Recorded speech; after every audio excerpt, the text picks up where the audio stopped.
सातत्य ठेवण्यासाठी काय केलं पाहिजे? आपल्याला काय आपल्याला जर एखादी गोष्ट पूर्ण करायची आहे, आपल्याला ते गोल आहे ते आपल्याला साध्य करायचे, अचीव करायचे, तर त्याच्यात आपल्याला सातत्य ठेवणं गरजेचं आहे. तर ते सातत्य आपण कशा प्रकारे ठेवलं पाहिजे हे मला जाणून घ्यायचं. मी मगाशी सांगितलं की मी निंबुलेचं पुस्तक वाचलं, ऐकलं, आणि त्या पुस्तकामध्ये त्यांनी काय सांगितलं की तुम्हाला जर आयुष्यात खूप मोठी गोष्ट करायची असेल तर तुम्हाला छोट्या गोष्टीपासून तुम्हाला सुरुवात करायची. समजा सकाळी लवकर उठायचं, मी तुम्हाला उदाहरण दिलं. नंतर तुम्ही ठरवलं की मला आता पुस्तक वाचायचे, बरोबर आहे, तुम्ही आयुष्यात कधीच पुस्तक वाचलं नाही आणि तुम्ही ठरवलं की मला पुस्तक वाचायचे. सुरुवात तुम्ही एक पॅरेग्राफला करा, एक पॅरेग्राफ. सुरुवातीला ते पुस्तक हातात घ्या, त्याचं कव्हर बघा, कव्हर बघायला थोडा वेळ द्या. एक पॅरेग्राफ वाचा, एक पॅरेग्राफ. 8 दिवस मला फक्त एकच पॅरेग्राफ वाचायचं. 8 दिवसाच्या नंतर तुम्ही 2 पॅरेग्राफ घ्यायचे, परत 8 दिवस झाले 3 पॅरेग्राफ, किंवा 1 पेजेस पासून तुम्ही सुरुवात करू शकता, 1 धड्यापासून तुम्ही सुरुवात करू शकता.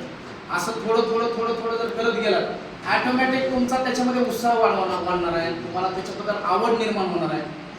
आता मी सकाळी जे 200 सपाट्या मारतो, 200 सपाट्या, मी माझ्या उभ्या आयुष्यामध्ये कधी सपाट्या हा प्रकार मी कधी मारला नव्हता, परंतु मी त्याच्यामध्ये आवड निर्माण केली आणि सुरुवातीला 5 सपाट्या मारत होतो मी, 5 पासून मी 200 पर्यंत गेलो. त्यासाठी आपल्याला काय करावं लागेल, थोडा थोडा वेळ द्यावा लागेल, त्याच्याबद्दल आवड आपल्याला निर्माण करावी लागेल. डोक्यामध्ये कंटिन्यू तेच ठेवायचं, मला हे करायचंय, मला हे करायचंय, मला हे करायचंय, मला हे केलं पाहिजे. बरोबर आहे, आलं लक्षात?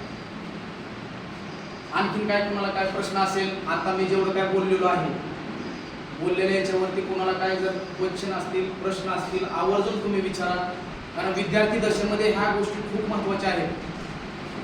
आज हे नॉलेज म्हणजे काय तुम्हाला साधं सुद्धा नॉलेज नाही. सरांनी दिलेलं जे करिअर मार्गदर्शन असेल किंवा माझ्या अगोदरचे आलेले सायबरचे लक्ष्मणजी शिंदे सरांनी दिलेले जे काय मार्गदर्शन आहे, आज हे सोनं तुम्हाला भेटलेलं आहे, सोनं. आज आपण पैशाला पैसे म्हणतो, रुपये म्हणतो, किंवा खरा खजिना म्हणजे सोनं म्हणतोय. छत्रपती संभाजी महाराजांनी 14व्या वर्षी बुधभूषण नावाचा ग्रंथ लिहिला. त्यांनी त्या ग्रंथाला बुधभूषण नाव दिलेलं. बुधभूषण, बुधभूषण का नाव दिलं? बुध म्हणजे बुद्धी आहे, ज्ञान आहे, आणि भूषण म्हणजे अलंकार. आपण जे सोन्याला अलंकार म्हणतो ना, तर छत्रपती संभाजी महाराजांनी बुद्धीला अलंकार म्हणलेला आहे, ज्ञानाला अलंकार म्हणलेला आहे. आणि आज तुम्ही विद्यार्थी दशेमध्ये आहे, आज खरा अलंकार आपल्याला कमवायचा आहे, आणि तो अलंकार म्हणजे बुद्धी आहे, ज्ञान आहे, नॉलेज आहे. लाथ मारल तिथं पाणी काढणार आपल्याला शिक्षण घ्यायचं, लाथ मारल तिथं. आयुष्यामध्ये किती जरी संकट आली तर त्या संकटाच्या ढिगाऱ्यावरती उभं राहणारं शिक्षण आपल्याला घ्यायचंय. हजारो संकट जरी आली तर त्या संकटावर आपल्याला मात करता आली पाहिजे. अशा प्रकारचं